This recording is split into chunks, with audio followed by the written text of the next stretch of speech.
Hi! Hello! Good afternoon మీ అందరికి. And మీరు వింటున్నారు మన వాయిస్ మీ ఆర్‌జే మోనికాతో. ఈరోజు మనతో పాటు గెస్ట్ ఉన్నారు. తను డాక్టర్.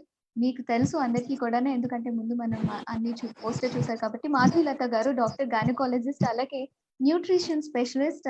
మనం ఈరోజు తనతో మాట్లాడి ఈరోజు ఎవరికైనా గైనకాలజిస్ట్ ప్రాబ్లమ్స్ అంటే లైక్ పీరియడ్స్ ప్రాబ్లమ్స్ కానీ లేకపోతే గైనకి సంబంధించిన ఏ ప్రాబ్లమ్స్ గురించి అయినా సరే ఆమె మనతో అన్ని షేర్ చేసుకోవడానికి రెడీగా ఉన్నారు. అండ్ అలాగే న్యూట్రిషన్ అంటే మనకి డైట్ ప్లాన్స్ గురించి చిన్న పిల్లలకి గానియండి, లేకపోతే మనకి అమ్మాయిలకి కానియండి, ఎవరికైనా సరే డైట్ ప్లాన్ చెప్పడానికి మన ముందుకొచ్చేసారు. సో, మనం ఇన్వైట్ చేద్దాం. హాయ్! మాధవీలత గారు. హలో అండి. నమస్కారం అండి. హలో. నమస్కారం అండి. నమస్తే అండి. నమస్తే అండి. ఎలా ఉన్నారు మ్యామ్? బాగున్నా అండి.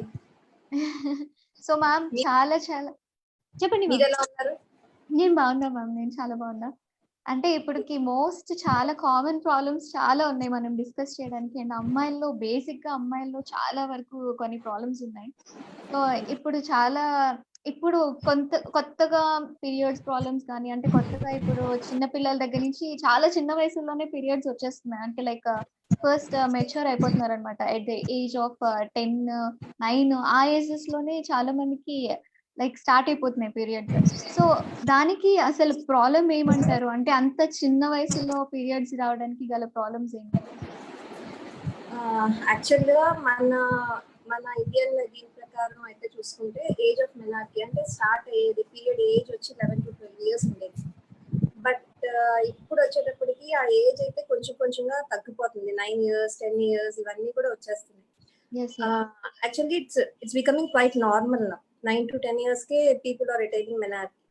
ఇంతకుముందు 8 ఇయర్స్ కి ముందు గానీ మనకి మెనార్కీ వస్తే గనక we call it as precocious puberty. అంటే ముందే వచ్చేస్తుంది. So before 8 years. అంటే దానికి ఏంటి రీజన్స్ అనేది అప్పుడు ఒక్కొక్కసారి మనం ఇన్వెస్టిగేట్ చేసుకోవాలి. ఆఫ్టర్ 10-11 ఇయర్స్ అనేది నార్మల్. కానీ ఇప్పుడు ఎందుకంటే maybe because of the awareness children యొక్క సైకాలజీ చేంజ్ అయింది. అండ్ న్యూట్రిషనల్ స్టేటస్ ఇంప్రూవ్ అయింది. అండ్ ఇంకోటి ఏంటి సోషల్ ఇదంతా కూడా పెరిగిపోతుంది. So because of that hormonal changes వల్ల the age with which they are retiring menarche అది కూడా చేంజ్ అయిపోతుంది. సో ఇప్పుడు 9-10 years everyone there having this menarche by 9-10 years normal అయిపోతుంది ఇప్పుడు అది. ఓకే. యాక్చువల్లీ చాలా మందిలోనే ఏంటంటే చాలా మంది పేరెంట్స్ ఏమనుకుంటున్నారంటే బికాస్ ఆఫ్ ఫుడ్ పిల్లలకి ఇంత తొందరగా నాకి అన్నది వస్తుంది అని అనుకుంటున్నారు. అంటే వాళ్ళు ఎక్కువగా పాలు గాని, పెరుగు గాని ఎక్కువగా తినడం, నాన్ వెజిటేరియన్స్ అయ్యుంటే నాన్ వెజిటేరియన్ తినడం వల్ల ఇలాగ వస్తుంది. ఇంత తక్కువ ఏజ్ లోనే వీళ్ళు అయిపోతున్నారన్న ఒక ఫీలింగ్‌కొచ్చేసారు. ఇది ఎంతవరకు కరెక్ట్ అండి? అంటే నాన్ వెజ్ ఒక్కటే తినటం వల్ల అయితే డెఫినెట్ గా అవ్వదండి. ఎందుకంటే నాన్ వెజ్ అంటే ఇప్పుడు చికెన్ తీసుకున్నారనుకోండి it is a source of protein. So ఒక ప్రోటీన్ వల్ల can't attain menarche at this age. But life style change అయిపోయింది పిల్లలకి. మోస్ట్లీ ఏంటంటే లైఫ్ స్టైల్ అనేది ఎలా మారిపోయిందంటే దర్ అన్ని గ్యాడ్జెట్స్ కి అలవాటు పడిపోతున్నారు పిల్లలు. And they're not having proper physical activity ఉండట్లేదు. బికాస్ ఆఫ్ దస్ ఏంటంటే వాళ్ళ బిఎంఐ అంటే బాడీ మాస్ ఇండెక్స్ పెరిగిపోతుంది. అంటే వాళ్ళ ఏజ్ ఉండాల్సిన వెయిట్ కన్నా పెరిగిపోతున్నారు. అండ్ ఇంకొకటి ఏంటంటే for the reason for this menarche తొందరగా వచ్చేయడానికి ఇంకొక రీజన్ ఏంటంటే ద సరౌండింగ్ ఎన్వైరన్మెంట్. అంటే మనం ఇప్పుడు చూసుకోండి, ఇప్పుడు మనకి వేరియస్ ఫ్యాక్టర్స్ ఉంటాయి. కెమికల్ ఫ్యాక్టర్స్ కానీ లేకపోతే the various ingredients food substances లో ఉన్న ఇంగ్రీడియంట్స్ కానీ ఇవన్నీ కూడా ఏమంటారంటే వీటిని we call it as xenoestrogens. అంటే ఒక టైప్ ఆఫ్ ఈస్ట్రోజన్ హార్మోన్ మన బాడీలో ప్రొడ్యూస్ అవుతా ఉంటది. ఇదేంటంటే బయట సోర్స్ నుంచి మనకి ఈస్ట్రోజన్స్ వస్తుంది. అంటే ఇప్పుడు మనం ఒక మేకప్ యూస్ చేస్తున్నాం అనుకోండి, ఆ మేకప్స్ లో ఉండేది ఆ కెమికల్స్ ద యాక్టర్స్ జీనో ఈస్ట్రోజన్స్. అంటే మన బాడీస్ ప్రొడ్యూస్ చెయ్యట్లా, కానీ బయట నుంచి మనం తీసుకుంటున్నాం, ఇన్ వేరియస్ ఫార్మ్స్ మనం తీసుకుంటున్నాం. అదేమవుతుంది అంటే నార్మల్ సిస్టమ్ కి పని చేయకుండా ఇదేంటంటే మన బాడీని స్టిమ్యులేట్ చేసేస్తా ఉంటుంది. సో ఆ బాడీని స్టిమ్యులేట్ అయ్యేటప్పుడు ఆ ఈస్ట్రోజన్స్ ప్రొడ్యూస్ అయిపోయేటప్పుడు ఆటోమేటిక్ గా అన్ని హార్మోన్స్ చేంజ్ అవుతా ఉంటాయి. ఆ చేంజ్ అయినప్పుడు ఆటోమేటిక్ గా మనకి మెనార్కీ కూడా తొందరగా వచ్చే ఛాన్సెస్ ఉంటాయి. సో జీనో ఈస్ట్రోజన్స్ అంటే ఏమేంటంటే సోర్సెస్ లైక్ మేకప్ యూస్ చేస్తున్నాం అనుకోండి, ఎక్కువ ఎక్సెసివ్ మేకప్ కానీ, డిటర్జెంట్స్ మనం వాష్ చేసే వాటిలో వెసల్స్ గిన్నెలు కానీ ఏదైనా కానీ మైక్రోవేవ్ లో పెట్టుకునే ప్లాస్టిక్ ఉంటాయి చూడండి, అది దాంట్లో మన ఫుడ్ తిరిగి చేస్తా ఉంటే రీహీట్ చేస్తా ఉంటే కనుక it is also a source of some chemicals. So అవన్నీ జీనో ఈస్ట్రోజన్స్. So okay. ఇవన్నీ ఏం చేస్తాయంటే ఆటోమేటిక్‌గా బాడీని స్టిమ్యులేట్ చేసేస్తున్నాయి. So because of that also maybe ఆ reason for all this disturbances in cycles. పిల్లల్లో గాని, ఓకే. పెద్దోళ్ళలో గాని, ఎవరిలో అయినా గాని ప్రాబ్లమ్స్ వస్తున్నాయి దానివల్ల. ఓకే. ఓకే. నేను కొన్ని కామెంట్స్ తీసుకుంటాను. చాలా మంది కామెంట్స్ చేశారు. అండ్ కోని ఆదినారాయణ గారు మమ్మీ అని పెట్టారు. I think you are kid. My daughter yeah! Okay. Brahmaramba గారు హాయ్ మాధవి గారు అని పెట్టారు. అండ్ హాయ్ మోనిక గారు. ఓకే. హాయ్ బ్రహ్మరాంబ గారు అండ్ హ్మ్. మై ఫ్రెండ్ బ్రిమ్రామ్. Okay. Okay. And hmm. Adinarayana గారు I am Ashu. Okay. She is your daughter I think. Yeah! She is my daughter. Okay. Okay. Fine. And ఎవరు ఇంకా ఎక్కువగా questions nice to see you Madhavi గారు. Great feeling that you are creating awareness to the young girls. ఇది ధనురాధ గారు పెట్టారు. తను is also my friend. Okay. So, ah, common ప్రాబ్లమ్స్‌లో ఇంకొకటేంటంటే హెవీ బ్లీడింగ్ ఇన్ పీరియడ్స్. హ్మ్. మనకి పీరియడ్స్ స్టార్ట్ అయిన దగ్గర నుంచి హెవీగా బ్లీడింగ్ అవుతూ ఉంటుంది. చాలా మందికి అమ్మాయిలకి అది కామన్ ప్రాబ్లమ్ అయిపోయింది. సో, దానికోసం డాక్టర్స్ చుట్టూ తిరుగుతూనే ఉంటారు అలాగా. సో, దానికి ఏదైనా సొల్యూషన్ ఉన్నదంటారా? ఈ heavy period bleeding during periods అనేది మనం క్లాసిఫై చేసుకున్నాం. యంగ్ గర్ల్స్‌లో అదే వచ్చేటప్పటికి ఒక ఏజ్ వచ్చిన తర్వాత అంటే రిప్రొడక్టివ్ ఏజ్ గ్రూప్‌లో ఉన్న వాళ్ళలో అండ్ పెరిమెనోపాజ్‌లో 3 డివిజన్స్‌గా చేసుకుంటే గనక ఫస్ట్ థింగ్ వచ్చి చిన్న పిల్లల్లో. చిన్న పిల్లల్లో హ్మ్. ఏంటంటే ఒక సైకిల్ ఉంటుంది మనకి. ఎప్పుడు స్టార్ట్ అవుతుంది బ్లీడింగ్ అనేది there is a connection between our brain and ovaries and uterus. ఆ మూడిటికి ఓకే. మధ్య కనెక్షన్ ఉంటుంది.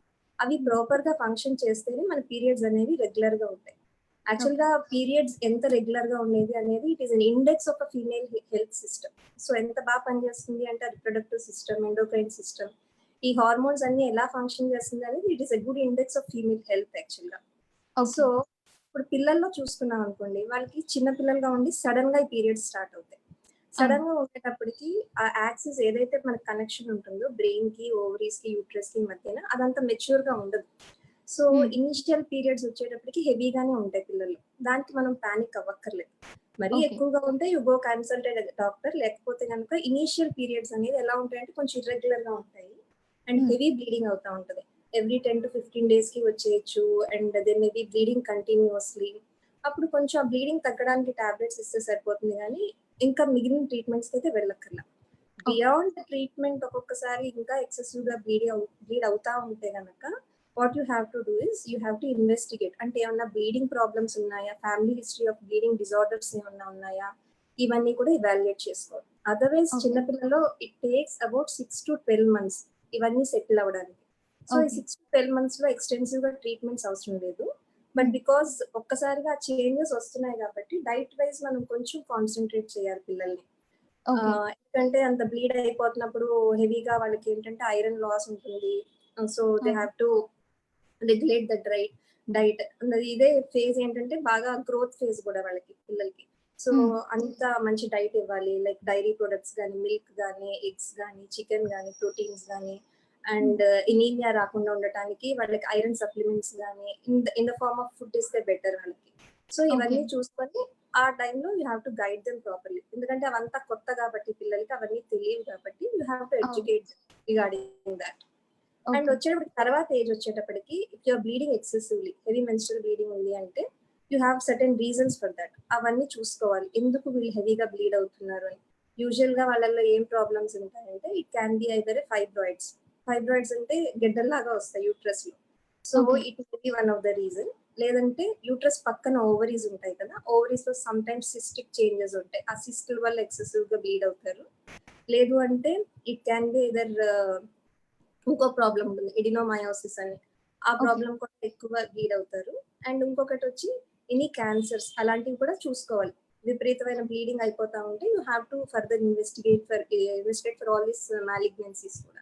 అవన్నీ ఓకే. కూడా చూసుకోవాలి.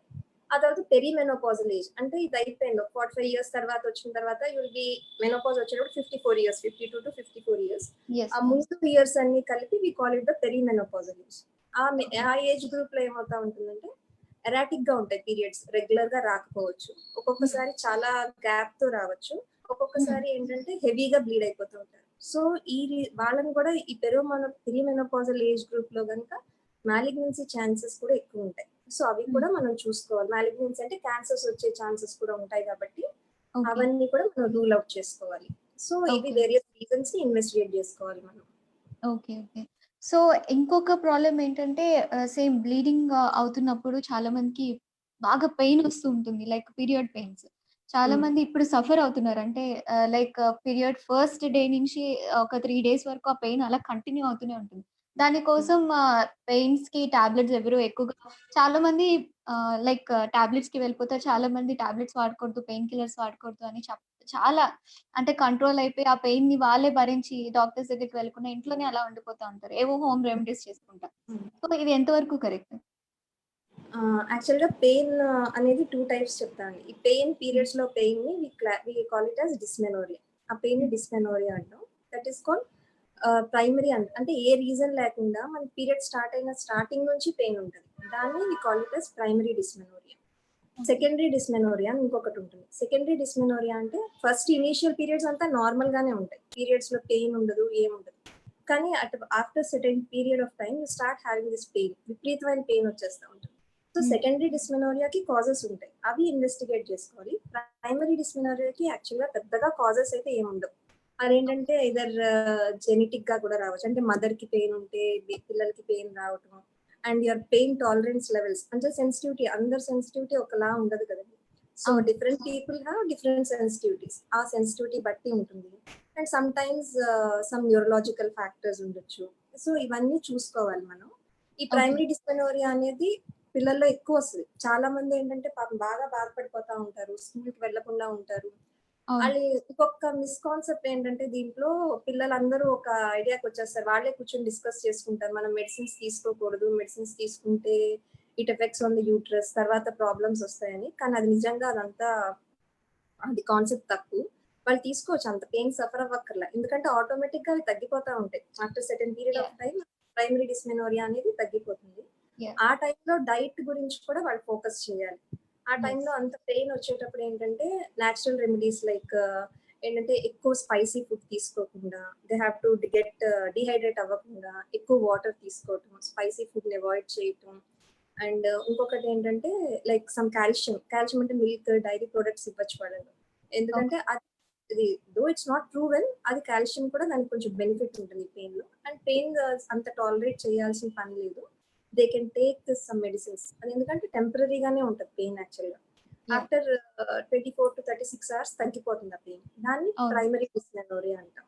యెస్. అదే సెకండరీ డిస్మెనోరియా అనుకోండి. అంటే ఏదన్నా after certain period of time మీకెప్పుడో ఫస్ట్ పీరియడ్స్ అంతా నార్మల్ గానే ఉన్నాయి. కానీ ఎప్పుడో ఒక 10, 15 ఇయర్స్ తర్వాత మీకు సివియర్ పెయిన్ స్టార్ట్ అవుతుందనుకోండి. అప్పుడు డెఫినిట్‌గా ఒక రీజన్ ఉంటుంది. డెఫినిట్‌గా ఒక రీజన్ అంటే it can be either fibroid అంటే యూట్రస్‌లో పెద్ద పెద్ద గెడ్డల్లా రావటం గానీ, లేకపోతే హ్మ్. ఏమన్నా ఇన్ఫెక్షన్స్ వచ్చి క్రానిక్‌గా అంటే వచ్చి తగ్గి అదంతా లోపలంతా ఇన్ఫెక్ట్ అయిపోతుంది. అలాంటప్పుడు గానీ you will have this pain. So, ఆ సెకండరీ కాజెస్‌ని మనం చూసుకొని దాని ఓహ్! ప్రకారం ట్రీట్మెంట్ ఇచ్చుకోవాలి. That's okay. ఫర్ హ్మ్. Okay. So, I have some comments like, exactly how the present generation is facing you have dealt.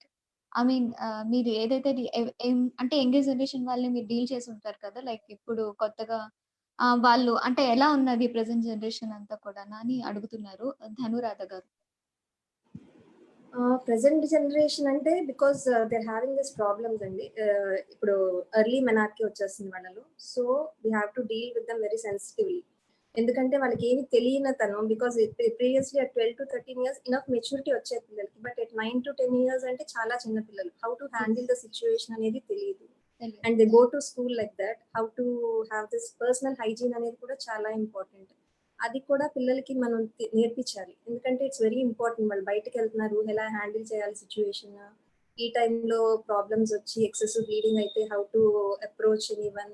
అవన్నీ కూడా వాళ్ళని ఎడ్యుకేట్ చేయాలి ఈ జనరేషన్ పిల్లలు.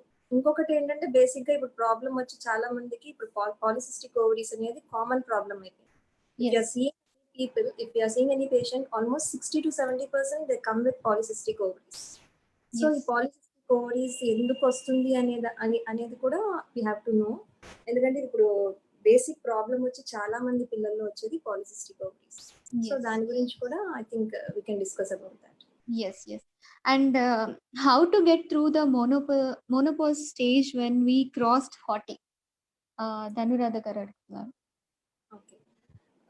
మెనోపాజ్ ఏజ్ 40కి you don't have much symptoms అండి. యూజువల్‌గా పెరిమెనోపాజల్ ఏజ్ అంటే before we have our menopause ఒక 4-5 ఇయర్స్ ముందు నుంచి will have all this perimenopausal state అంటాం దాన్ని. ఎందుకంటే అప్పటి వరకు your body is full of hormones. Oestrogen hormone అనేది చాలా ఇంపార్టెంట్ మనకి. Once you are nearing your 40స్ అండ్ 50స్ ఏమవుతుంది అంటే ఈ ఈస్ట్రోజన్ హార్మోన్ అనేది తగ్గిపోతుంది. ఎందుకంటే your ovarian function is deteriorating. ఎప్పుడైతే మన ఓవరీస్ ఫంక్షన్ తగ్గిపోతా ఉంటుందో బేసిక్ గా ఈ హార్మోన్ ఫంక్షన్స్ కూడా తగ్గిపోతా ఉంటాయి. ఫస్ట్ చేంజ్ ఏమవుతుందంటే మనకి 3 ఎఫెక్ట్స్ కింద దాన్ని చేసుకోవచ్చు. Immediate effects, long term effects and మధ్యలో వచ్చే ఎఫెక్ట్స్ ఏంటి అనేది you can classify them. And immediate గా వచ్చే ఎఫెక్ట్స్ ఏమవుతాయంటే like you will have this perimenopausal age లో ఏమొస్తుందంటే ఫ్యాట్ డిస్ట్రిబ్యూషన్. అంటే అప్పటి వరకు మన బాడీ డిస్ట్రిబ్యూషన్ ఫ్యాట్ వేరేగా ఉంటుంది.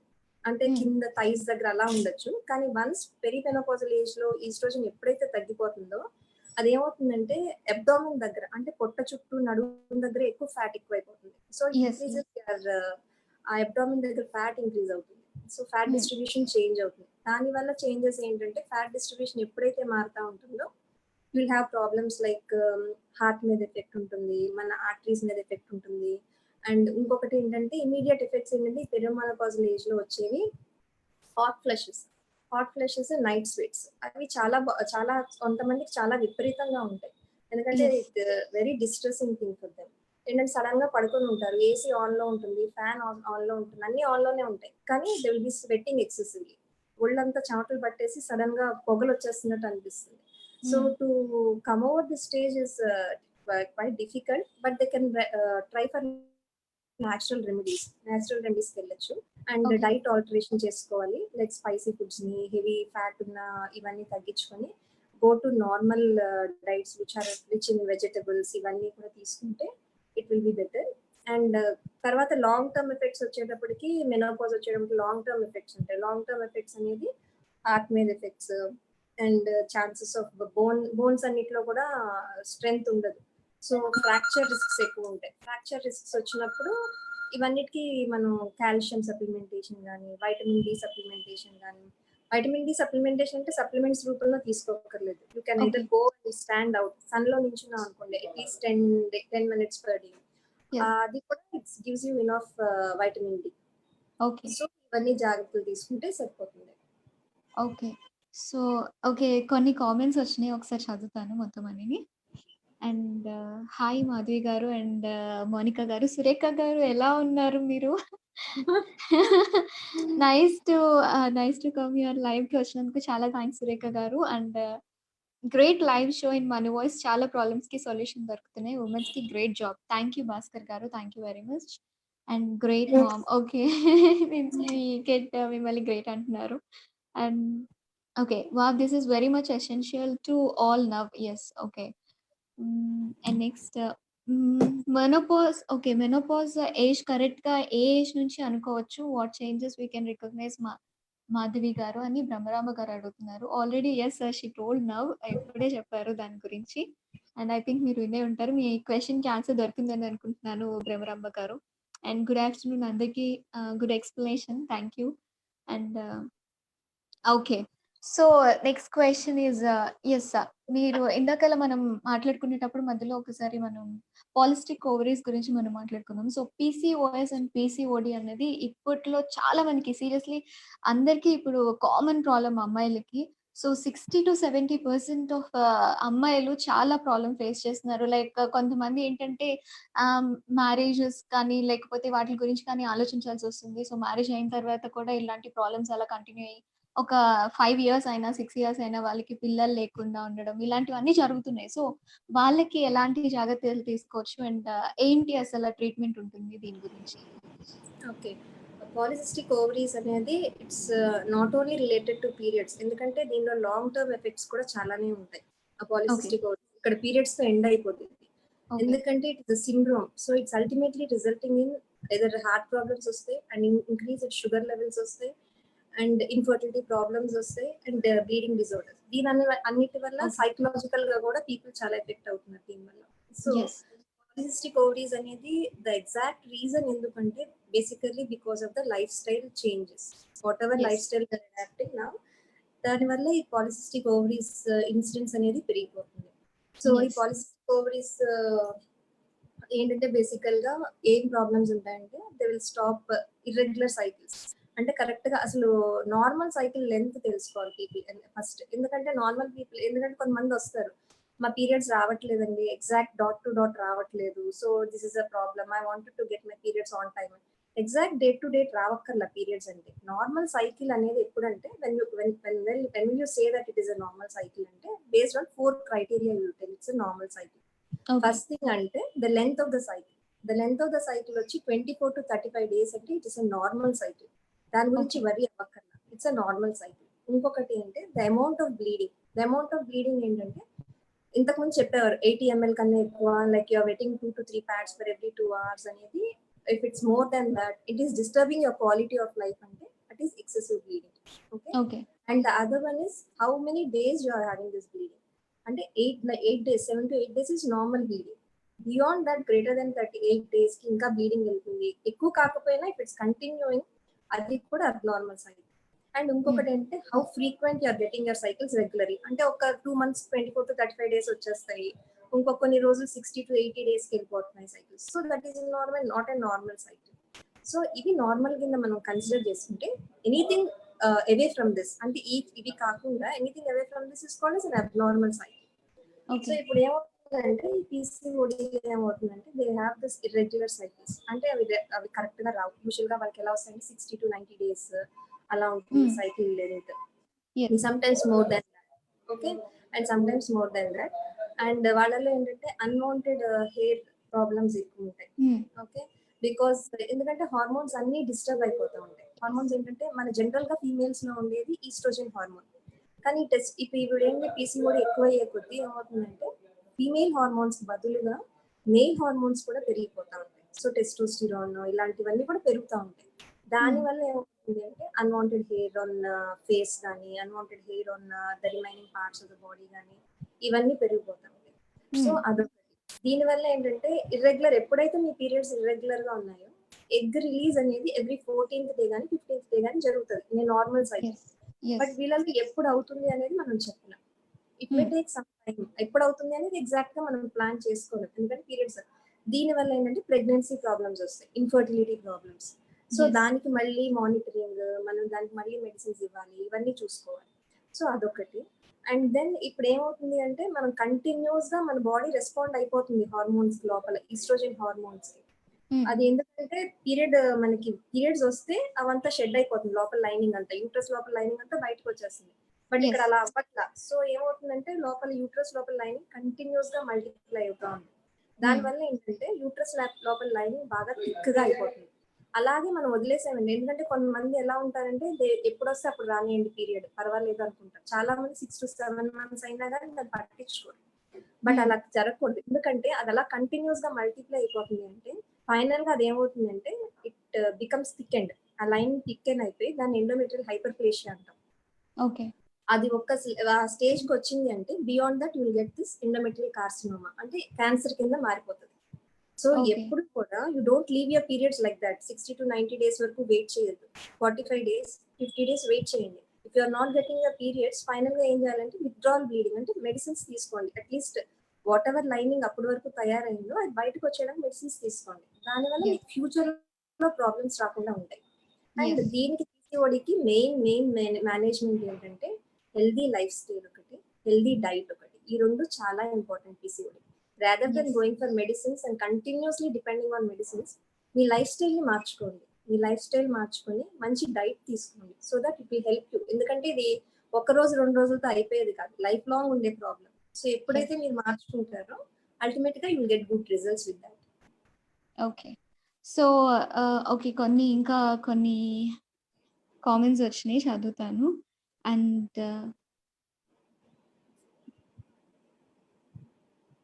ఇప్పుడే తేజస్వి గోగిశెట్టి గారు జస్ట్ ఇప్పుడే మనకి ఎక్స్‌ప్లెయిన్ చేశారు. పీసీఓఎస్ ఉంటే అన్‌వాంటెడ్ హెయిర్ వస్తదా?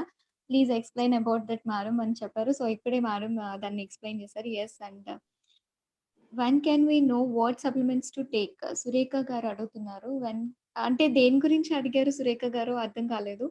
When can we know what supplements to take అని?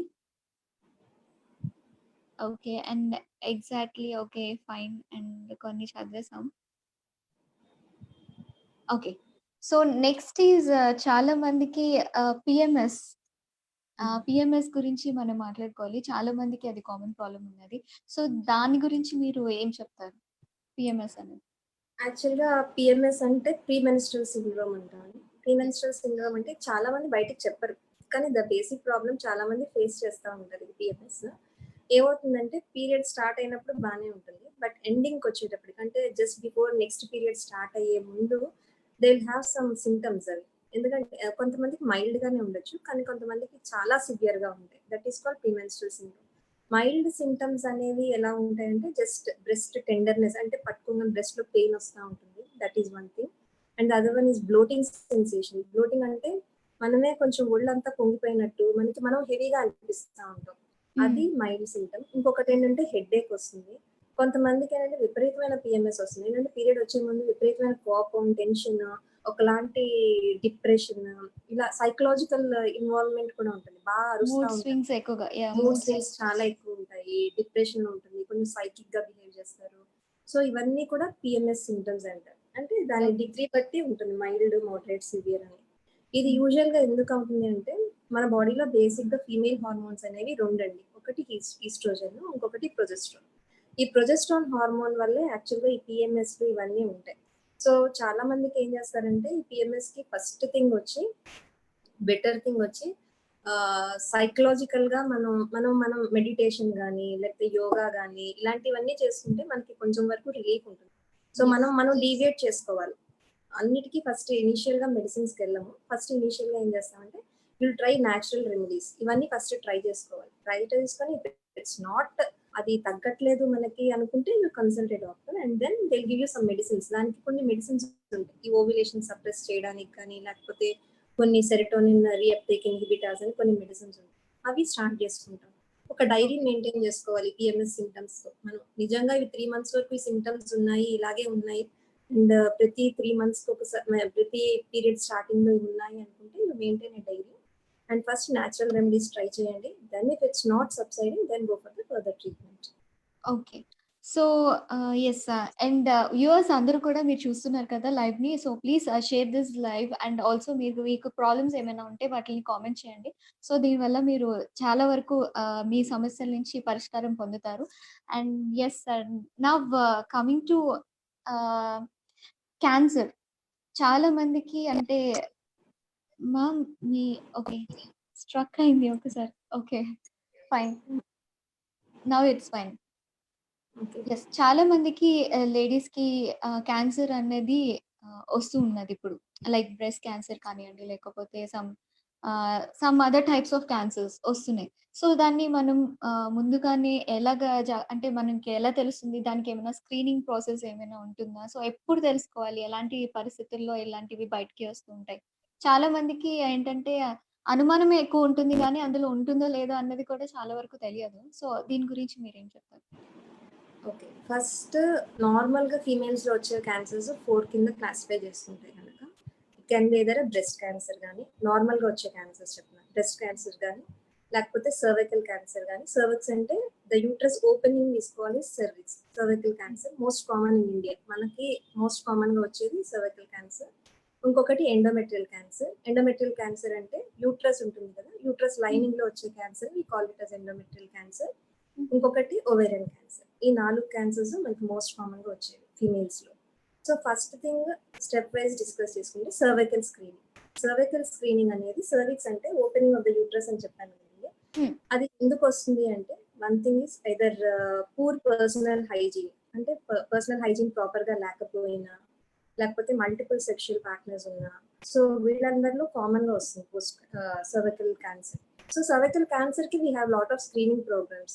యాక్చువల్‌గా పాప్ స్మియర్ అని ఒక టెస్ట్ ఉంటుందండి. పాప్ స్మియర్ అనే హ్మ్. టెస్ట్ ఏం చేస్తారంటే, అది ఇయర్‌లీ కూడా అక్కర్లా. At least once in 3 years if you go and get a pop smear done, it is a very good screening test for your cervical cancer. అలా అని 100% ఖచ్చితంగా తెలుస్తదా అంటే ఏ ఇన్వెస్టిగేషన్‌లోనన్నా 100% యాక్యురసీ అనేది ఎక్కడ ఉండదు. So okay. పాప్స్మియర్ అనేది 70% డిటెక్షన్ రేట్స్ ఉంటాయి మనకి సర్వికల్ స్క్రీనింగ్ ప్రోగ్రామ్.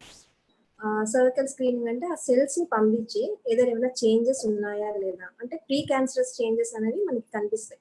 సో ఇది అలా వదిలేస్తే మనకి క్యాన్సర్కి వెళ్తుంది అనేది తెలుస్తుంది. సో ఎప్పుడు యూజువల్ గా స్టార్ట్ చేస్తారంటే once after get married and after 25 years you can start your screening programme. పాప్స్మియర్కి వెళ్ళొచ్చు మనం.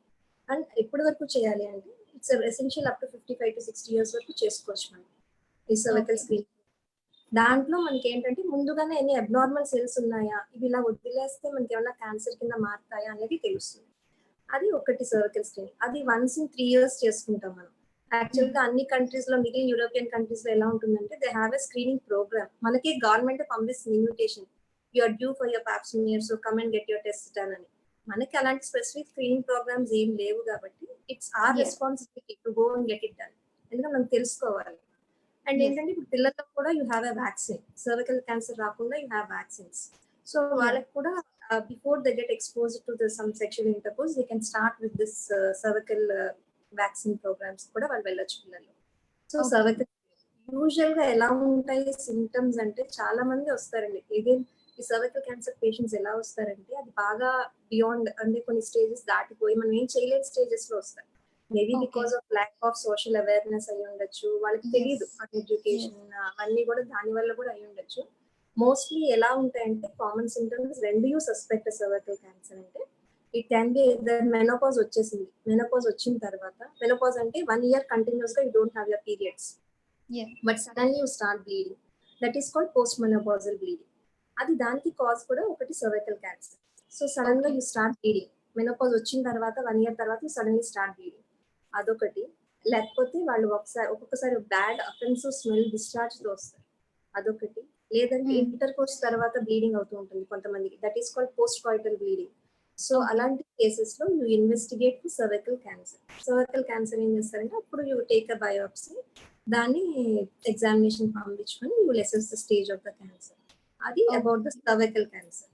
Okay. And next thing is breast cancer. Hmm. Breast cancer ఎలా ప్రెజెంట్ అవుతుంది అంటే usually it presents in the form of a lump కింద you diagnose, మీరే assess చేసుకోవచ్చు something abnormal tissue వస్తుంది, మనం డిటెక్ట్ చేసుకోవచ్చు. Breast examination, self examination is very important after Okay. Particularly. మనం ఎగ్జామిన్ చేసుకోవాలి. ఎగ్జామిన్ చేసుకుని if you find anything abnormal అంటే ఏదన్నా కాయలా కానీ గడ్డలా కానీ మనకి ఏమైనా తగిలితే you go for investigations. And generally after 45 years you go for a mammogram. Mammogram అంటే ఇట్ ఎసెస్ బ్రెస్ట్ అంతా ఎలా ఉంది అనేది కూడా చూసుకోవచ్చు మనం. It is a screening thing, ఏమీ లేకపోయినా స్క్రీనింగ్ థింగ్. ఇప్పుడు Okay. బ్రెస్ట్ లో ఉన్న లంప్స్ అన్ని అబ్నార్మల్ అవుతాయా అంటే అన్ని అబ్నార్మల్ అవ్వక్కర్లేదు. అది నార్మల్ ఎప్పుడు, అబ్నార్మల్ ఎప్పుడు అనేది కూడా తెలుసుకోవాలి. నార్మల్ అంటే ఇప్పుడు సిస్ట్ ఉంది, ఒక చేంజ్ ఉంది, ఒక బ్రెస్ట్ లో లంప్ ఉంది, కానీ అది ఫ్రీగా కదులుతుంది, మనం కదిపితే కదులుతుంది, అది గట్టిగా లేదు అలా అనుకున్నప్పుడు most probably it will be a normal లంపే. కానీ అది అంటే ఒక 10 రోజుల క్రితమే చూసుకున్నాం, సడన్ గా పెరిగిపోతుంది, ఈ 10 రోజుల నుంచే మాకు తెలుస్తుంది, గ్రోత్ చాలా ఫాస్ట్ గా ఉంది, చాలా నొప్పిగా ఉంది, డిశ్చార్జ్ ఏమన్నా వస్తుంది, ఇవన్నీ అనుకుంటే definitely it is going to be normal lump. So వెంటనే you Okay. Have to contact and get further investigations. So Okay. Cervix అయింది, బ్రెస్ట్ క్యాన్సర్ అయింది. Yes. ఇప్పుడు ఎండోమెట్రియల్ క్యాన్సర్. ఎండోమెట్రియల్ క్యాన్సర్ అంటే యూట్రైన్ కార్సినోమా. యూట్రైన్ కార్సినోమా అంటే general గా ఎవరిలో వస్తుంది అంటే uterine carcinoma high obese people అంటే బాగా ఎక్కువ ఒబేసిటీ ఉన్న వాళ్ళలో you will get this chances of endometrial cancer is very high. Hmm. ఇంకొకటి హై షుగర్ లెవెల్స్, అదొకటి, it is a risk factor. And ఇంకొకటి PCOD is a risk factor for endometrial hyperplasia. ఆ hyperplasia వచ్చిన తర్వాత cancer కింద మారే అవకాశం కూడా ఎక్కువే కాబట్టి PCOS is also an risk factor. And ఇంకొకటి ఏంటంటే ఫ్యామిలీ హిస్టరీ కూడా కొంతమందికి ఉంటుంది. ఎండోమెట్రియల్ క్యాన్సర్స్ ఇవన్నీ కూడా ఫ్యామిలీ హిస్టరీ ఉంటుంది. సో వీళ్ళల్లో వచ్చేటప్పుడు this are the risk factors ఇవన్నీ endometrial cancer. So endometrial cancer ఎలా ప్రెజెంట్ అవుతుంది అంటే ఇర్రెగ్యులర్ బ్లీడింగ్, హెవీ బ్లీడింగ్, మనం ఏమైనా ట్రీట్మెంట్ ఇచ్చినా కానీ తగ్గదు, అలా బ్లీడ్ అవుతా ఉంటారు. అలాంటి టైంలో you suspect an endometrial cancer, scanning పంపిస్తాం, స్కానింగ్ లోపల లైనింగ్ ఎలా ఉందని చూసుకుంటాం, దాన్ని బట్టి you decide when to investigate the patient and వాళ్ళని ఫర్దర్ ఇన్వెస్టిగేషన్స్ పంపిస్తాం. So this is Okay. About endometrial cancer. The other one is last వచ్చి ఒవేరియన్ క్యాన్సర్. ఒవేరియన్ క్యాన్సర్ తో ప్రాబ్లం ఏంటంటే మనకి ఏ స్క్రీనింగ్ ప్రాబ్లమ్ ఉండదండి. సో ఇదేంటంటే మనకి ప్రెసెంట్ అవ్వటమే ఫైనల్ స్టేజెస్ లో ప్రెసెంట్ అవుతారు చాలా వరకు. Oh. Okay. Ovarian cancer. ఎందుకంటే మీరు 3 నెలల క్రితం వెళ్తారు స్క్రీనింగ్ టెస్ట్‌కి, మీరు స్కాన్ చేయించుకుంటారు. Everything looks normal. But suddenly they present again the stage 3, stage 4తో వచ్చేస్తా ఉంటారు. So ovarian oh! క్యాన్సర్ అనేది it's very difficult to diagnose. You don't have any screening methods for that. But ఏంటంటే ఎవరిలో కొంచెం మనం జాగ్రత్త పడాలి అంటే ఫ్యామిలీ హిస్టరీ. ఇప్పుడు బ్యాక్‌గ్రౌండ్ పాపులేషన్ చూసుకున్నాం అనుకోండి. ఇప్పుడు జనరల్ పాపులేషన్ ఉందనుకోండి. మనకు ఫ్యామిలీ హిస్టరీ ఏం లేదు. ఎవరికీ ఏమీ లేదు అనుకుంటే గనక మనకి ఏ రిస్క్ ఫ్యాక్టర్స్ లేవు అనుకుంటే 100 మెంబర్స్‌ని తీసుకుంటే ఒక్కళ్ళకొస్తది ఓవేరియన్ క్యాన్సర్. అంటే జనరల్ ఇన్సిడెన్స్ ఎంత ఉంటుందంటే 1.4% ఉంటుంది. అదే మీకు ఓకే. ఫ్యామిలీ మెంబర్స్ ఉన్నారే అనుకోండి. ఓకే. ఒక ఫ్యామిలీ మెంబర్ ఉంటే chances of having an ovarian cancer అది 7% ఇంక్రీజ్ ఓకే. అవుతుంది. అండ్ ఇంకొకటి ఇద్దరు ఉన్నారంటే అది 50% ఇంక్రీజ్ ఓకే. అయిపోతుంది. సో ఇలా ఫ్యామిలీ హిస్టరీ ఉన్న వాళ్ళలో it is better you get screening test ఒకటి ఉంటుంది. జెనెటిక్ టెస్టింగ్ ఒకటి ఉంటుంది. ఒక జీన్ ఉంటుంది. BRCA1 gene, BRCA2 gene. ఆ స్పెసిఫిక్‌గా వాళ్ళలో ఏంటంటే ఈ ఓవేరియన్ క్యాన్సర్ గాని, బ్రెస్ట్ క్యాన్సర్ గాని వచ్చే అవకాశాలు చాలా ఎక్కువుంటాయి. 50% వస్తుంది. వాళ్ళందరూ they can go for this genetic testing. ఆ జెనెటిక్ టెస్టింగ్ చేయించుకొని if in case they are having this risk of having an ovarian cancer వాళ్ళు ఏం చేస్తారంటే ప్రొఫిలాక్టిక్‌గా అంటే ముందే మనకి రాకుండానే ముందే ఓవరీస్‌ని తీయించేసుకుంటారు. Either okay. బ్రెస్ట్ మాస్టెక్టమీ చేయించేసుకుంటారు కొంతమంది. కొంతమంది ఓవేరియన్ ఇది తీయించేసుకుంటారు. So that the risk of having this cancer తగ్గుతుందన్నమాట. So దానికి స్పెసిఫిక్ స్క్రీనింగ్ టెస్టింగ్ ఉండదు కాబట్టి you have to be careful when you're having family history of this ovarian cancer. So అలాగా screen చేసుకోవచ్చు. ఓకే. Super ma'am. చాలా చాలా best అసలు చాలా మంచి ఇన్ఫర్మేషన్ ఇస్తున్నారు అందరికీ కూడాను. అండ్ అందరూ కూడా అదే చెప్తున్నారు మీ గురించి.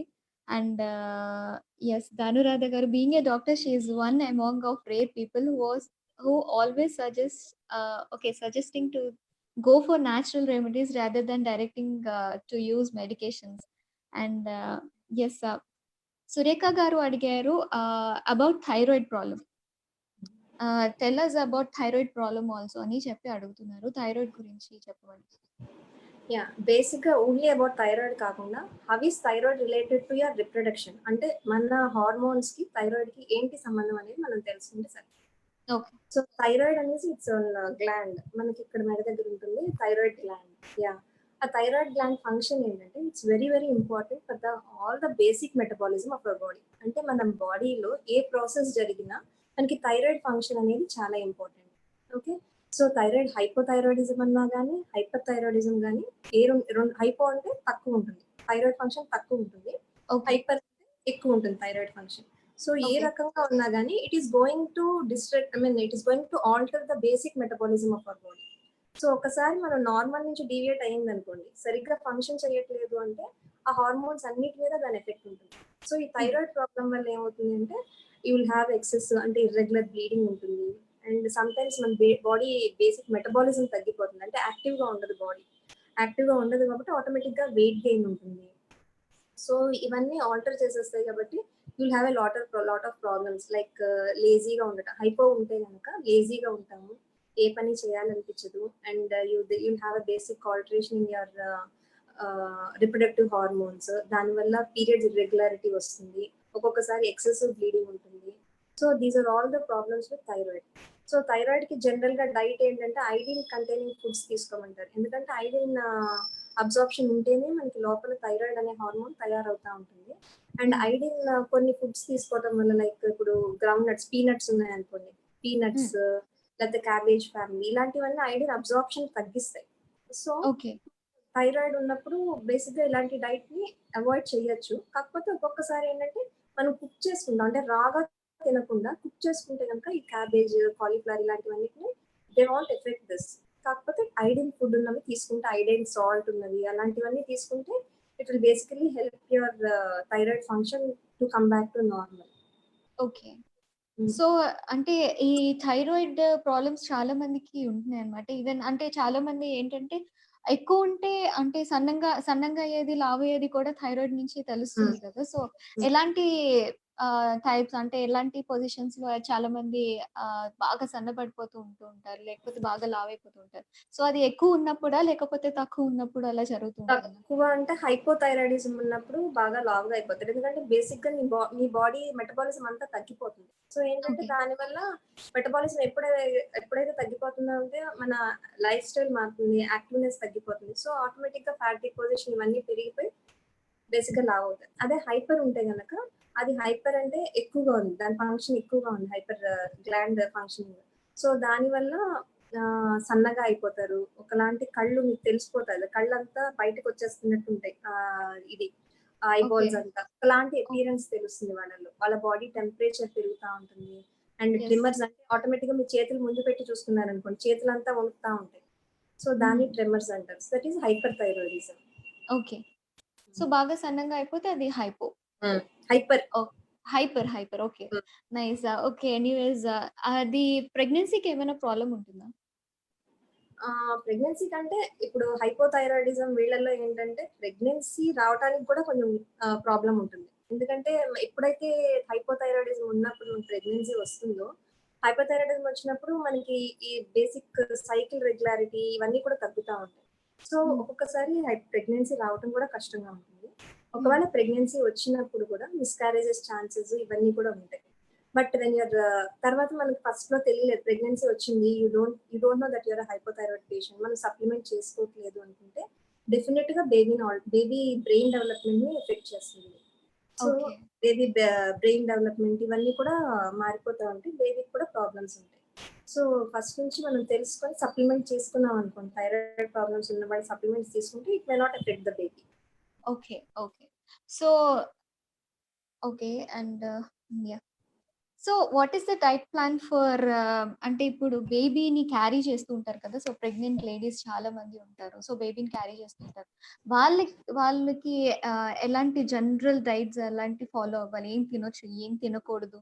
అండ్ ఆల్సో చాలా మందికేంటంటే ప్రెగ్నెన్సీ టైమ్‌లోని బ్లడ్ చాలా తక్కువగా అయిపోతూ ఉంటుంది.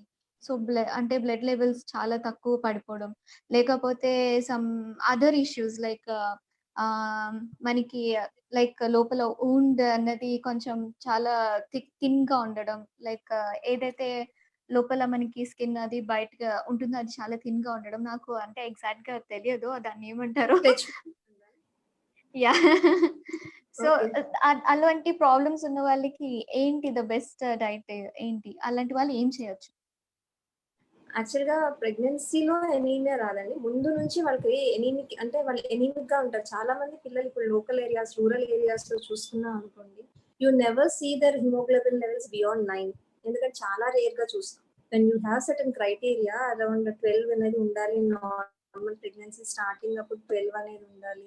అండ్ ఫస్ట్ 3 మంత్స్ ఎండ్ అయ్యేటప్పటికి 11 గ్రామ్స్ ఉంటది. తర్వాత వచ్చేటప్పటికి 10 గ్రామ్స్ అనేది నార్మల్ మనం చెప్పేది. బట్ బేసికల్‌గా ఇక్కడ ఎంటర్ అయ్యేదే ప్రెగ్నెన్సీలో చాలా మంది it comes only 7, 8 and sometimes you see even 6.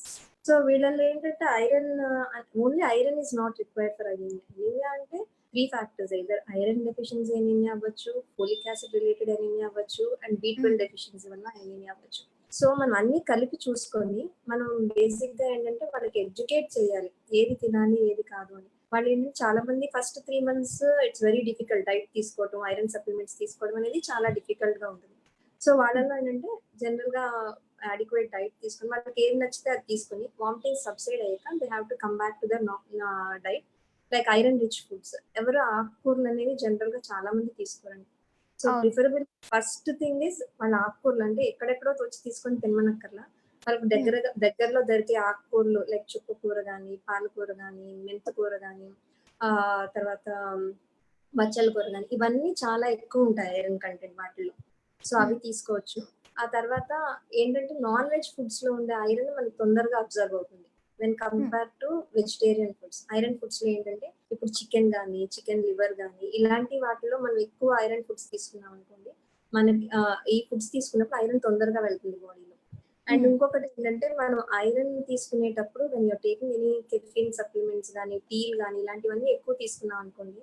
అది దాన్ని ఐరన్ అబ్జార్ప్షన్‌ని తగ్గిచ్చేస్తుంది. సో, మనం ఎంత ఐరన్ తీసుకున్నా అలాంగ్ టీ, కాఫీలు ఇవన్నీ వాటితో పాటు తీసుకుంటే మనం ఎంత ఐరన్ తీసుకున్నా అది బాడీలో అబ్జార్బ్ అవ్వదు. So, okay. Better avoid that. ఇంకొకటేంటంటే vitamin C important. Vitamin C is very important. Vitamin C ఏం చేస్తుందంటే it increases the absorption of iron. So, మీరేదన్నా వైటమిన్ సి సప్లిమెంట్ తీసుకొని ఒక హాఫ్ అన్ అవర్ తర్వాత ఐరన్ సప్లిమెంట్ తీసుకుంటే మీకు తొందరగా పెరుగుతుంది ఐరన్. ఓకే. అది okay. Vitamin C only in the form of supplements తీసుకోక్కర్లేదు. ఇప్పుడు ఆరెంజ్ జ్యూస్ గానీ, నిమ్మకాయ గానీ ఇవన్నీ వైటమిన్ సి ఉన్న ఫుడ్సే. సో, ఇవన్నీ మనం తీసుకున్నప్పుడు ఆటోమేటిక్‌గా ఒక హాఫ్ అన్ అవర్ తర్వాత ఐరన్ సప్లిమెంట్స్ తీసుకుంటే it increases your absorption of iron. Okay. So, అలా తొందరగా ఐరన్ లెవెల్స్ పెరిగే ఛాన్సెస్ ఉంటాయి. అండ్ అపార్ట్ విత్ ఐరన్ ఏంటంటే we have to take folic acid. Folic acid is very rich in all this leafy vegetables. Leafy vegetables అన్నిట్లోనూ తీసుకోవచ్చు. Hmm. And dry ఫ్రూట్స్‌లో తీసుకోవచ్చు. అంజీర్ ఒకటుంటుంది. అంజీర్‌లో you have lots of iron. అవన్నీ హ్మ్. తీసుకోవచ్చు. అండ్ ఇంకొకటి ఫోలిక్ యాసిడ్, వైటమిన్ బి12. వైటమిన్ బి12 కూడా ఒక రెడ్ బ్లడ్ సెల్ తయారవ్వాలంటే ఇట్స్ ఆల్సో ఇంపార్టెంట్. వైటమిన్ బి12 వచ్చి ప్లాంట్ సోర్సెస్ కన్నా animal sources like milk, dairy products వీటిల్లో ఎక్కువ ఉంటాయి. So, yes. Better to take all this in a combination ఏదో ఒక్కటే కాకుండా. And yeah! కాల్షియం అనేది కూడా చాలా ఇంపార్టెంట్. ఎందుకంటే ఇప్పుడు మనం కాల్షియం అంటే మన బోన్సే వీక్‌గా ఉంటాయి. మన బేబీకి బోన్స్‌కి కాల్షియం ఇవ్వాలి. బేబీ బోన్ తయారవ్వాలంటే you have to supplement some calcium. అది మనకి బాడీ ఎలా ఉంటుందంటే ప్రెగ్నెన్సీలో whatever is required by the baby తీసేసుకుంటుంది. ఆ తర్వాతే మనకేమన్నా మిగిలితే మిగలటం లేకపోతే లేదు. మన డైట్ అడిక్వేట్‌గా ఉంటే బోత్ బేబీ అండ్ మదర్‌కి సెల్ సరిపోతుంది. వెన్ యూ ఆర్ హ్మ్. నాట్ టేకింగ్ అడిక్వేట్ కాల్షియం గానీ అవన్నీ తీసుకోకపోతే గనక ఆటోమేటిక్‌గా మీకేంటంటే విపరీతమైన బ్యాక్ పెయిన్ ఇవన్నీ వచ్చేస్తా ఉంటాయి. Apart from this daily 2 times పాలు తీసుకోవాలి. కాల్షియం సప్లిమెంట్స్ తీసుకోవాలి. మన కాల్షియం మనం తీసుకున్నదంతా బాడీ లోపలికెళ్ళాలి అంటే అడిక్వేట్ వైటమిన్ డి లెవెల్స్ ఉండాలి. బయటికి హ్మ్. ఎవరు రారు. చాలా మంది ఇండోర్స్ ఉండిపోతారు. సో, అలాంటి వాళ్ళు అవును. డైలీ ఒక హాఫ్ అన్ అవర్ అన్నా బయట ఎండలో కూర్చుంటే that is most probably enough for their vitamin D supplementation. Okay. So, yeah! Dhanuradha గారు అడుగుతున్నారు. Do stress leads to thyroid? Is hyperthyroid is temporary if it is caused due to stress? How to overcome without medication? So, ఇది hmm. Thyroid స్ట్రెస్‌కి lead చేస్తుందా? And hyperthyroid is టెంపరరీయా? Like అది స్ట్రెస్‌కి lead చేస్తుందా? అంటే due to cause of stress నుంచి వస్తుందా హైపర్‌థైరాయిడ్? అండ్ దీన్ని ఎలా ఓవర్‌కమ్ చేయొచ్చు వితౌట్ మెడికేషన్ అని అడుగుతున్నారు. యాక్చువల్‌గా థైరాయిడ్‌కి హైపోథైరాయిడ్ రావటానికన్నా, హైపర్ థైరాయిడ్ రావటానికన్నా యూ హావ్ పర్టిక్యులర్ రీజన్స్. ఒకటి బేసిక్‌గా the function of the gland is not to the mark. జెనెటిక్‌గా కూడా రావచ్చు. మీ థైరాయిడ్ ఎలా ఫంక్షన్ చేస్తుంది అనేది it can be a genetic reason. And ఇంకొకటి ఏంటంటే డెఫిషియంట్ ఐడిన్ అబ్సార్ప్షన్ లేకపోతే ఉండొచ్చు. సో, బేసిక్‌గా హ్మ్. ఫాల్ట్ ఎక్కడున్నదని ఐదర్ థైరాయిడైటిస్ చాలా మల్టిపుల్ రీజన్స్ ఉంటాయి. So, if everything is multiple reasons మనం ఎవాల్యుయేట్ చేసుకొని stress cannot be a factor for thyroid function. Stress అనేది మేబీ లాస్ట్ వస్తుంది. ఫస్ట్ అనేది బేసికల్‌గా జెనెటిక్‌గా కానీ, లేకపోతే థైరాయిడ్ ఫంక్షన్‌కి మనం కావాల్సిన అడిక్వేట్ సప్లిమెంటేషన్ ఇవ్వకపోతే గానీ, హ్మ్. లేకపోతే there is any particular disease in this thyroid అంటే ఏమైనా థైరాయిడ్ నాడ్యూల్ డెవలప్ అయిందా? లేకపోతే ఏమైనా థైరాయిడైటిస్ అంటే auto immune deficiency. Auto immune disorder అంటే మన బాడీయే మనకి ఎగనెస్ట్‌గా యాంటీబాడీస్‌ని ప్రొడ్యూస్ చేసి గ్లాండ్ అంతా డిస్ట్రాయ్ చేసేస్తా ఉంటది. సో, మనకి ఓకే. తెలియకుండానే లోపల లోపల ఇవంతా జరిగిపోతుంది. So, what is the specific reason for thyroid disorder అనేది చూసుకున్న తర్వాత you have to decide and investigate. And okay. Depends మనం మెడిసిన్ తీసుకోవాలా వద్దా అనేది depends on the condition that you are having. Okay. So, next question is thyroid tablet ఒకసారి start చేశాక can we stop after controlling thyroid అని అడుగుతున్నారు. అది we can investigate అంటే థైరాయిడ్ స్టార్ట్ చేసిన తర్వాత after particular period of time you investigate అంటే మళ్ళీ చేయించుకోండి. చేయించుకున్న తర్వాత if everything is coming back to normal and some and then you can stop the medicine and see. ఎందుకంటే ఒక్కొక్కసారి లైక్ డెలివరీ అయిన తర్వాత you have a problem like postpartum thyroiditis కానీ ఇలాంటివన్నీ కూడా కొన్ని ప్రాబ్లమ్స్ ఉంటాయి. సో, బేసిక్ రీజన్ ఏంటి అనే దాన్ని బట్టి you can stop the medicine or not అనేది కూడా మనం చూసుకోవాలి. ఇన్వెస్టిగేట్ చేసుకున్న తర్వాత రీజన్ కరెక్టా కదా ఇది అప్పుడు మనం చూసుకొని దాన్ని బట్టి డిసైడ్ చేసుకోవాలి. Okay. So, next question is okay.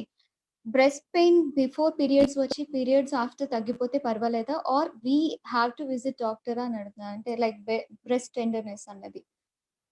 Breast tenderness అనేది యూజువల్‌గా చాలా మందికి because of the hormonal changes మన బాడీలో ఉండే ప్రొజెస్టెరాన్ చేంజెస్ ఈ బ్యాలెన్స్ తప్పితే గనక యూ విల్ హావ్ దిస్. యూజువల్‌గా పీరియడ్స్ ముందు స్టార్ట్ అయ్యి తగ్గిపోతే you need not visit a doctor. ఎందుకంటే అది నార్మల్ ప్రాసెస్ కొంతమందికి. Yes. But it's severe pain ఉండి ఇంకా మనకి ఏమన్నా లంప్స్ లాగా గాని ఏమైనా సస్పిషియస్ గాని ఏమైనా తెలిస్తే గనక then definitely you have to go and visit a doctor. ఎందుకంటే సమ్ టైమ్స్ ఇంకా చాలా చేంజెస్ ఉంటాయి బ్రెస్ట్‌లో. లైక్ ఫైబ్రోసిస్టిక్ మాసెస్ కానీ, లేకపోతే ఫైబ్రోఎడినోసిస్ గానీ, లేకపోతే ఫైబ్రోఎడినోమా గానీ, ఇలాంటి చాలా ప్రాబ్లమ్స్ ఉంటాయి. సో, అలాంటివి ఏమన్నా మీకు సస్పెక్ట్ చేస్తున్నారు, మీకు పట్టుకుంటే ఏదన్నా సంథింగ్ లంప్ లాగా తెలుస్తుంది అనుకుంటే you visit your doctor. Otherwise only for mastalgia అంటే ఇట్స్ బెస్ట్ పెయిన్. దానికి it's okay. Okay. So, periods టైమ్స్‌లో మనం తీసుకోవాల్సిన ఫుడ్ గానియండి, లేకపోతే లైక్ చాలా మందికి ఏంటంటే రకరకాలుగా ఫ్రూట్స్ ఎక్కువగా తినేస్తా ఉంటారు. అంటే లైక్ ఎక్కువగా ఫ్రూట్స్ ఎలాంటివి తింటూ ఉంటారంటే ఇష్టం అని చెప్పేసి లైక్ పైనాపిల్స్ గానీ, లేకపోతే ఇలాగా పపాయ గానీ ఇలాంటివన్నీ ఎక్కువగా తీసేసుకుంటూ ఉంటారు. దానికి ముందు కూడా తీసుకుంటూ ఉంటారు. చాలా మందికేంటంటే ఇర్రెగ్యులర్ పీరియడ్స్ ఉన్న వాళ్ళు కూడా ఏం చేస్తూ ఉంటారంటే లైక్ ఈ పపాయ తీసుకోవడం వల్ల గానియండి, పైనాపిల్ తీసుకోవడం వల్ల గానియండి, తొందరగా పీరియడ్స్ వస్తాయన్న ఒక థాట్ ఉంటుంది వాళ్ళకి. సో, అలా తీసేసుకుంటారు. ఇది ఎంతవరకు కరెక్ట్ అంటారు? యాక్చువల్‌గా పపాయ ఇది it's very good. It has a very good action. Whatever contents of పపాయాలో ఉన్నావో, it has a very good action on the uterus. అదేంటంటే యూట్రస్ స్టిమ్యులేట్ చేస్తదనేది ఒక కాన్సెప్ట్ ఉంది. And there are few studies which have proven that. So, papaya usually it regulates your periods. Papaya గానీ, లేకపోతే నువ్వులు గానీ, ఇవన్నీ they have certain effects on the uterus. So, వాళ్ళేంటంటే చాలా మంది తీసుకుంటారు. And it's a good diet also. And okay. నువ్వులు కూడా ఏంటంటే ఇప్పుడు పీరియడ్స్ లో జనరల్ గా డైట్ అనేది ఎలా తీసుకోవాలి అంటే, because you are bleeding. So కొంచెం మనం ఫెటిక్ గా అనిపిస్తుంది, you will be having your losing your blood, ఒకలాంటి చిరాకు ఉంటుంది కొంతమందికి. And to overcome all these things, better thing వచ్చి ఐ ఆల్వేస్ సజెస్ట్ మెడిటేషన్ కానీ యోగా కానీ is one of the good things for that. అండ్ ఇంకొకటి ఏంటంటే డైట్ వైజ్ అయితే కనుక you take something food rich in iron contents, vitamin C contents అంటే citrus fruits ఇలాంటివన్నీ. సో అవన్నీ తీసుకోండి. Papaya also has lots of vitamin C. And ఇంకొకటి ఏంటంటే కాల్షియం సప్లిమెంట్స్ కూడా sometimes because back pain వస్తుంది చాలా మందికి. అవును. ఈ ఈ అలాంటప్పుడు they give this calcium supplements ఒకటి. అండ్ మీకు తెలుసో లేదో, ఒకటి ఇంతకు ముందు పూర్వకాలంలో ఏం చేసేవాళ్ళంటే, ఈ సివియర్ పెయిన్ వచ్చే వాళ్ళకి పీరియడ్స్ పెయిన్ సున్నం రాసి దాన్ని ఆవు నెయ్యితో కలిపి వేసేవారు. Usually it use to okay. Subside. But they are not many studies showing that. But యాక్చువల్‌గా అది కూడా వన్ ఆఫ్ ద థింగ్ ఏంటంటే కాల్షియం కూడా ఇవ్వచ్చు ఈ పీరియడ్స్ ఓకే. టైంలో. సో, ఈ అండ్ జాగరీ అనేది ఇంకొకటి జాగరీ కూడా ఏంటి? ఆ jaggery because it's very rich in iron. You can yeah! Give jaggery also. And okay. ఏంటంటే స్పైసీ ఫుడ్స్ గానీ, ఇలా సాల్ట్ ఫుడ్స్ ఎక్కువ, ఎందుకంటే అప్పటికే because of this hormonal changes ఏంటంటే ఒకలాంటి బ్లోటింగ్ సెన్సేషన్ ఉంటుంది. సో స్పైసీ ఫుడ్స్ గానీ, ఎక్కువ సాల్ట్ ఉన్న ఫుడ్స్ లైక్ ఫ్రైస్ గానీ, ఇలాంటి చిప్స్ గానీ ఇవన్నీ అవాయిడ్ చేస్తే మంచిది ఆ టైంలో. ఓకే. ఇంకొకటేంటంటే the thing for your healthy periods అనేది గట్ అంటే మన లోపల లైన్ ఉంటుంది కదా! కోలాన్ గాని, స్టమక్ గాని ఇవన్నీ ఉంటాయి కదా! ఈ హ్మ్. లోపల బాక్టీరియా అనేది కూడా చాలా ఇంపార్టెంట్ మనకి. ఆ లోపల బాక్టీరియా ఏం చేస్తా ఉంటుందంటే, మనకి కావాల్సిన వైటమిన్స్‌ని సింథసైజ్ చేస్తది. మన బాడీలో ఉన్న మనం ఏవైతే తీసుకుంటామో ఫుడ్‌లో ఆ టాక్సిక్ మెటీరియల్స్, అంటే మనకి ఎండ్ ప్రొడక్ట్స్ వస్తాయి కదా! అవన్నీ అవును. వేస్ట్ ప్రొడక్ట్స్‌ని రిమూవ్ చేయడానికి కూడా ఈ బాక్టీరియా చాలా ఉపయోగపడుతుంది. And okay. ఇంకొకటేంటంటే ఆ బాక్టీరియా ఏం చేస్తదంటే, మన పొట్ట లోపల ఉన్న బాక్టీరియా ఏం చేస్తుంది, యూజువల్‌గా కోలాన్‌లో ఉంటుంది. That is a part of a large intestine. అదేం చేస్తుందంటే వైటమిన్ కేని కూడా సింథసైజ్ చేస్తది. ఈ ఓకే. వైటమిన్ కే అనేది it is very essential for blood clotting properties కూడా. సో ఎప్పుడైతే ఇవన్నీ ఆల్టర్ అయిపోతాయో, ఈ vitamin K is rich in all the leafy vegetables. అన్ని లీఫీ వెజిటబుల్స్ లో మనకు కావాల్సినంత వైటమిన్ కే. బియాండ్ దట్ మనం తీసుకోక్కర్లేదు. హ్మ్. అట్లీస్ట్ రెగ్యులర్ గా ఈ గ్రీన్ లీఫీ వెజిటబుల్స్ ఇవన్నీ తీసుకుంటే మనకు కావాల్సిన వైటమిన్ కే కూడా సింథసైజ్ అవుతుంది బాడీలో. అండ్ యూర్ గివింగ్ బయట నుంచి కూడా ఇస్తున్నాం వైటమిన్ కే. ఇవన్నీ ఏంటంటే బ్లడ్ క్లాట్ అవ్వడానికి కూడా ఉపయోగపడుతుంది. ఎందుకంటే కొంతమంది హెవీగా బ్లీడ్ అయిపోతా ఉంటారు కాబట్టి, హ్మ్. అలాంటి వాళ్ళలో కూడా ఇది ఒక ఇంపార్టెంట్ థింగ్. ఓకే. ఎప్పుడైతే మనం జంక్ ఫుడ్ ఎక్కువ తీసుకుంటున్నామో, లేకపోతే మనం అనవసరమైనంత డంప్ చేస్తున్నామో బాడీలో, అప్పుడు ఈ బాక్టీరియా మీద లోడ్ ఎక్కువైపోతుంది మన లోపల బాడీలో. ఆ బాక్టీరియా సడన్‌గా ఫంక్షన్ చేయకపోతే అన్ని టాక్సిక్ మెటీరియల్స్, అంటే మనం ఏవైతే తీసుకున్నామో వేస్ట్ ప్రొడక్ట్స్ అంతా బాడీలో అక్యుములేట్ అయిపోయి అవి బయటికి పోవడానికి కూడా ఉండదు. సో ఇవన్నీ హ్మ్. బేసిక్‌గా బాడీని మళ్ళీ మన ఫంక్షన్స్ అన్నీ మారిపోతా ఉంటాయి. So healthy diet is very important for healthy bacteria. అది హెల్తీ బ్యాక్టీరియా యూజువల్‌గా ప్రోబయోటిక్స్ అంటే కర్డ్, మనం తీసుకునే పెరుగు, చాలా మంది పిల్లలు పెరుగు కూడా తినరు. పెరుగు is a very good thing. అందులో కావాల్సినంత మంచి బ్యాక్టీరియా లాక్టోబాసిల్లస్ ఉంటుంది. అదంతా very important for our gut. So ఇలాంటి మంచి ఫుడ్స్ తీసుకొని, జంక్ ఫుడ్ వీలైనంత వరకు తగ్గించుకొని, ఈవెన్ ఫ్రూట్స్, వెజిటబుల్స్ ఇలాంటివన్నీ తీసుకుంటే it's very important for the regular periods కూడా ఇది చాలా important. Okay. So yes, you have some comments and I'll read it out. And Venkat Ramana garu, ma'am, it's a great to see you on live. Great information. Please interact with more TV channels to share the brilliant information. Uh, Next, thanks. Thank you for clarifying the hyperthyroid problem, Dhanurada garu. Crystal clear explanation, Dr. Madhavi garu, Pemaramba garu. And yes, hello Monica auntie and Amma. I think you're okay. Hi. Ashua, her name. Ashrita. Ashrita, hi from me. And yeah, okay. Tell what precautions ladies should take after hysterectomy operation. I think hernia. Hysterectomy Like uterus తీసేస్తాం కదా, so that is called hysterectomy operation. Uterus తీసేస్తే దాన్ని hysterectomy అంటాము. So okay. I think they are asking about that. Yes, Surekha garu adugutunnaru. Okay, hysterectomy అంటే usual గా will remove the uterus, that is called hysterectomy. హిస్టరెక్టమీలో if you are removing the uterus along with the ovaries అయితే కనుక, ovaries ని కూడా వెంటనే తీసేస్తే కనుక we call it surgical menopause. Surgical menopause అంటే మనం సర్జరీ చేసి మనం ఓవరీస్ ని తీసేసి దట్ ఫంక్షన్ ఇస్ డిక్రీజింగ్, దాని వల్ల you will have a menopause. Surgical menopause ఏంటంటే సడన్ గా వచ్చేస్తుంది మనకి.